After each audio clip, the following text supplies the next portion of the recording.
Want to book your bus ticket today? Here's how to redBus. Download and open the app. Click the Enter Origin tab to search and select Penang. Now click on Enter Destination to search and select Kuala Lumpur as your destination city. Select your date of travel. Click on Sort and Filter. The app will now display several filter options to choose from. Scroll down to view the boarding and dropping points that are available.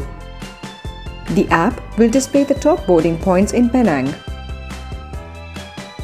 You can similarly select your dropping point in Kuala Lumpur as well.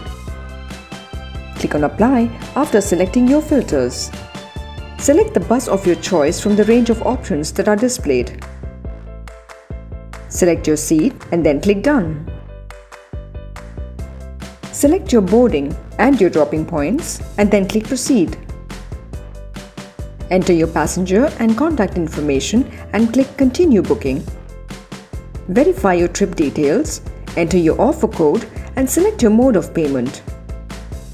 Once your payment's been completed, you will receive your M-ticket for Penang to Kuala Lumpur on the redBus app along with an e-ticket on the registered email. So download the app now and book your bus tickets today with redBus.